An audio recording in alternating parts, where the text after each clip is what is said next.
नमस्कार दोस्तों, नवरात्रि आ गई है और नवरात्रि में दुर्गा पूजा का आयोजन बड़ी ही धूमधाम से होता है। लेकिन ये बात आप में से बहुत कम लोग ही जानते हैं कि नवरात्रि में जिस दुर्गा माता की मूर्ति की पूजा की जाती है, उस मूर्ति को बनाने के लिए वैश्यालय की मिट्टी का इस्तेमाल होता है। इतना ही नहीं, वैश्यालय की मिट्टी के बिना माँ दुर्गा की प्रतिमा अधूरी मानी जाती है। इसके बारे में आपने फिल्म देवदास में भी देखा होगा।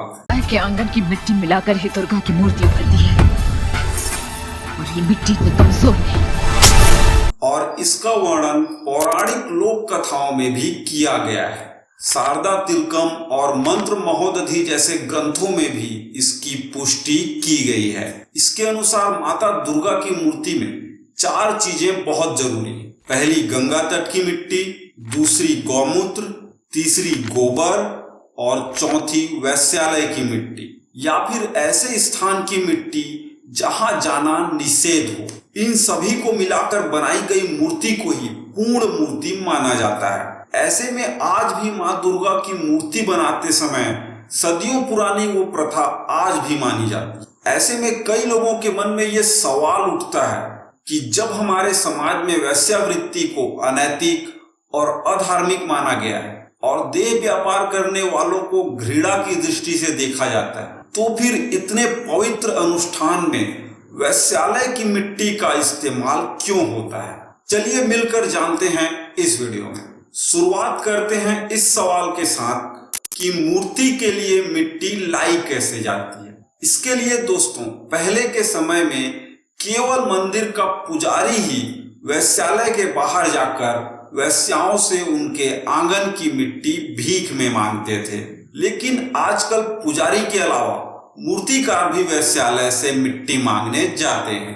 अब आते हैं असली सवाल पर कि आखिर क्यों वैश्यालय की मिट्टी का ही इस्तेमाल मूर्ति बनाने में किया जाता है। इसके पीछे 2 पौराणिक कथाएं और साथ ही 3 आधुनिक कारण भी, जिसके कारण आज भी इस प्रथा का पालन किया जाता है। पहले बात कर लेते हैं उन 2 पौराणिक कथाओं के बारे में। पहली कथा जो बताई जाती है, उसके अनुसार एक वैश्या हुआ करती जो माँ दुर्गा की बहुत बड़ी भक्त थी। लेकिन वैश्या होने की वजह से उसकी भक्ति भावनाओं को उचित सम्मान नहीं मिलता था। लोग हमेशा उसका तिरस्कार किया करते थे और वो हमेशा सोचती थी कि मैं अपनी इच्छा से तो देह व्यापार में नहीं आई, फिर भी कोई भी मेरी भक्ति को क्यों नहीं समझता, आखिर मैं करूं तो क्या करूं। और ये सब सोचते सोचते वो सो गई और हमेशा की ही तरह सुबह सुबह उठकर माँ दुर्गा की प्रार्थना करने लगी। और तभी कुछ ऐसा हुआ जिससे वो हैरान हो गई। स्वयं माँ दुर्गा वहां प्रकट हुई और बोली, कई रातों से मैंने तुम्हारे दुख को समझ लिया है, तुम दुखी मत हो। मैं तुम्हें वरदान देती हूँ कि आने वाले समय में जब भी मेरी पूजा के लिए कोई विशेष आयोजन होगा, तो उसमें बनाई गई मेरी प्रतिमा तभी पूर्ण मानी जाएगी जब उसमें वैश्यालय की मिट्टी का प्रयोग किया जाएगा। तो ये थी दोस्तों पहली कथा। और दूसरी कथा की बात करें तो एक बहुत ही तपस्वी ऋषि थे जिन्होंने नवरात्रि पूजन के लिए जाने माने कुम्हार से माँ दुर्गा की मूर्ति बनवाई और वो मूर्ति बहुत ही सुंदर बन गई।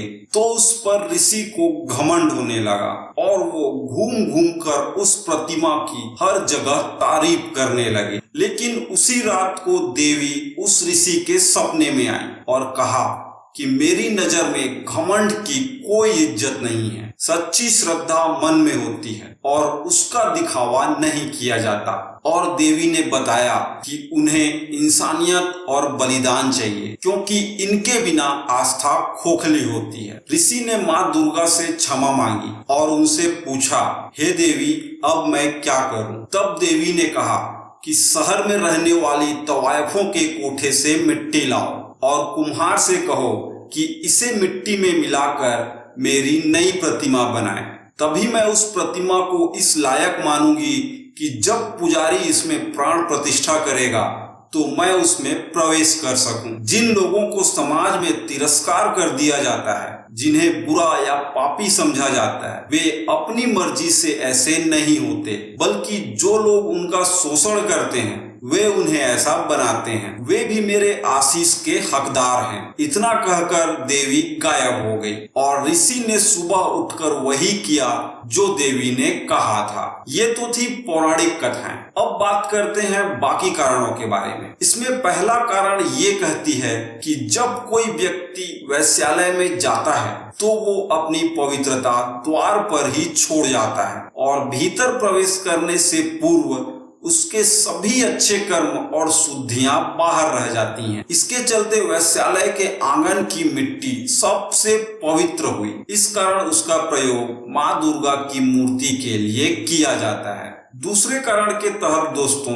वेश्यावृत्ति करने वाली स्त्रियों को समाज से बहिष्कृत माना जाता है, जिस कारण उन्हें एक सम्मानजनक दर्जा दिलाने के लिए इस प्रथा की शुरुआत की गई थी और इसके जरिए उन्हें समाज की मुख्य धारा में शामिल किया जाता है। बात करें तीसरे कारण की तो दोस्तों, वेश्याओं ने अपने लिए जो जिंदगी चुनी है वो उनका सबसे बड़ा अपराध है। वेश्याओं को इन बुरे कर्मों से मुक्ति दिलवाने के लिए उनके घर की मिट्टी का उपयोग होता है और मंत्र जाप के जरिए उनके कर्मों को शुद्ध करने का प्रयास किया जाता है। और ये भी बताया जाता है कि वेश्याओं को सामाजिक गतिविधियों, त्योहारों से वंचित कर दिया जाता है, लेकिन इस त्योहार में सबसे मुख्य काम में उनकी ये बड़ी भूमिका उन्हें मुख्य धारा में शामिल करने का एक जरिया है। दोस्तों, ये सभी कारण हमें बताते हैं कि किसी भी व्यक्ति के प्रति अपने मन में हीनता का भाव नहीं रखना चाहिए। और दोस्तों, माता रानी से जुड़ी ये जानकारी आपको अच्छी लगी तो वीडियो को लाइक जरूर कर दें और इस वीडियो से अगर आपको कोई सीख मिली तो हमें कमेंट बॉक्स में जरूर बताएं और चैनल को सब्सक्राइब भी कर ही दो यार। मिलते हैं अगले वीडियो में।